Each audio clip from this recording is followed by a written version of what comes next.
অনেক দিন পর আজকে ছোলার ডালের হালুয়া করছি। আর ডালটা দেখো সেদ্ধ করেছি, একদম মানে পুরোটা সেদ্ধ হয়নি, শক্ত শক্তভাবে সেদ্ধ করে নামিয়ে নিয়েছি। আর সিলে ভালো করে ডালটাকে বেটেছি, ভালো করে সিলে বেটে নিয়েছি। কি বানাচ্ছ? ছোলার ডাল হালুয়া।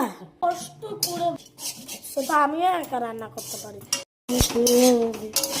এই দেখ পুরো ভুড়ভুড়া হবে। আর এখানে দেখো ডাল বাটা হয়ে গেছে, আর কড়াইতে দিয়ে দিচ্ছি ঘি। ঘিটা একটু বেশি করেই দিতে হবে, কারণ ডালটা ঘিয়ের মধ্যে পুরো ভাজতে হবে।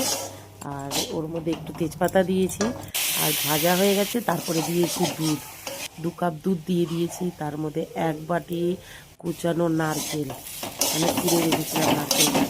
আর স্বাদ মতন দিয়ে দিয়েছি চিনি, কারণ চিনি আর ঘিয়ের মধ্যে ডালটাকে ভালো করে ভাজতে হবে। এখানে দেখো ডাল আর চিনিটা ভালো করে ভাজছি, যতক্ষণ না মানে কড়াই থেকে ছাড়বে ততক্ষণ ওটাকে ভালো করে মিশাতে হবে ঘিয়ের সাথে। তারপরে দেখো ভাজতে ভাজতে এখানে ডালটা পুরো রেডি হয়ে গেছে। হালুয়া একটা থালাতে বার করে নিয়েছি, ঠান্ডা করে পিস পিস কেটে নিয়েছি। আর পিস পিস কাটার পরেই দেখো অর্ধেক গায়েব। আমাদের বাড়িতে করতে করতে মানে রান্না করতে করতে খাওয়া হয়ে গেছে।